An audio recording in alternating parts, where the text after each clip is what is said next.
भी करते हैं, प्रार्थना भी करते हैं, आपके सहयोग की अपेक्षा भी रखते हैं। ये जमीनें एक्वायर करने की प्रोसेस एक पुरानी पद्धति है, समय के साथ इसको बदलना चाहिए। अगर आपने कोई लैंड पुलिंग में इंडस्ट्री का डेवलपमेंट करना है तो किसान को हिस्सेदार बनवाओ, आप सरकार को बताओ।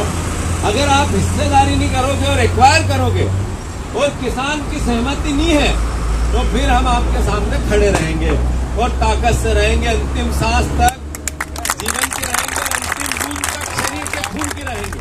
तक अपनी मुट्ठी बंधी हुई नहीं रहेगी और सीना तना नहीं रहेगा। कोई अधिकारी हमारी बात नहीं सुनेगा, क्योंकि ये तो किसान को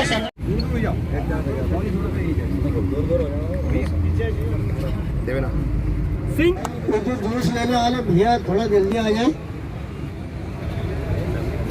ये जो भूख हड़ताल है, हम लोगों ने जिस तरीके से सरकार पीछे के रास्ते से ये जो लैंड पुलिंग योजना जो MPIDC Madhya Pradesh industrial development corporation है, जो एक तरीके से मध्य प्रदेश शासन का ही एक योजना है, जिसके तहत हमारे 32 गांव के करीब 26,000 बीघा मतलब 6,500 हेक्टेयर ज़मीन जो है एक्वायर करने की सरकार योजना लेके आई है, जिसका हम लोग विरोध करने के लिए यहाँ एकत्रित हुए हैं। हम लोग किसी भी तरीके से विकास कार्य के खिलाफ नहीं है। सरकार चाहे तो रोड बनाने के लिए हमारी ज़मीन ले सकते हैं। अगर कोई उद्योग धंधे स्थापित करना है तो निश्चित रूप से किसानों से सीधे आके बात करके टेबल पे बैठ के ओपन मार्केट के हिसाब से हमारी ज़मीन ले सकती है। लेकिन सरकार अपने चंद उद्योगपति मित्रों को फ़ायदा पहुंचाने के लिए पीछे के रास्ते से अपने राजनीतिक दलों में चंदा लेने के लिए ये जो कानून लेके आई है और हमारी 26,000 बीघा ज़मीन पे जो डाका डालने की योजना लेके आई है, इसके विरोध में हम लोग यहाँ बैठे हैं। और हम लोग आपके माध्यम से बताना चाहते हैं कि देवास का इंडस्ट्रियल एरिया आज से नहीं 80 के दशक से है। जो ज़मीन हमारी 80 के दशक में एक्वायर की थी उसका 50 से 60% आज भी खाली पड़ा हुआ है। जिस 40% क्षेत्र में इन्होंने जो इंडस्ट्रियलाइजेशन किया, वहाँ की भी 80% कंपनियाँ आज की तारीख में बंद है।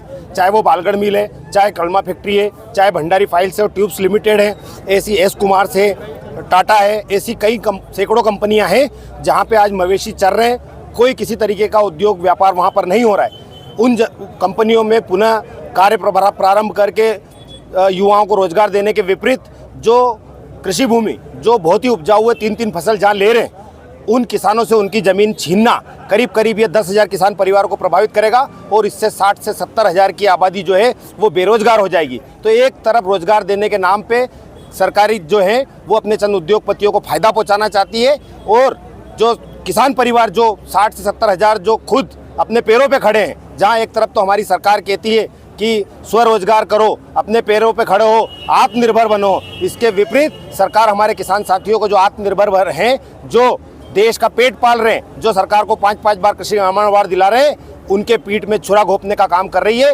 इसलिए हम सब लोग 32 गाँव के किसान एक साथ किसी भी पार्टी की विचारधारा से, वो कोई भी पार्टी हो, राजनीतिक दल हो, कोई भी जात हो, धर्म हो, सबकी विचारधारा से ऊपर उठकर इस एक स्वर में इस काले कानून का हम लोग विरोध करते हैं। और हम सरकार को इस मंच के माध्यम से आगाह करना चाहते हैं कि हम कोई आपके आश्वासन पर मानने वाले नहीं हैं। जब तक ये लिखित में हमको आदेश नहीं मिलता है कि ये योजना जैसी आई थी वैसी उल्टे पाए में ये वापस होगी, तब तक हम लोग मानने वाले नहीं हैं। और निश्चित रूप से आज हमने भूख हड़ताल को यहाँ पर विराम दिया है, लेकिन ये ख़त्म नहीं हुई है। यहाँ से इसकी शुरुआत हुई है। आगे हम इसके लिए और ज़ोरदार तरीके से हर घर से एक बच्चा निकलेगा और ये एक आज़ादी का जिस तरीके से हमने संग्राम किया था, जिस तरीके से गांधी जी के पद चिन्हों पे चलते हुए हमने आज़ादी को हासिल किया था, उस तरीके से हमारे ये 32 गांव की ज़मीन को हम लोग इस सरकार से पुनः आज़ाद कराएंगे। जय जवान, जय किसान, जय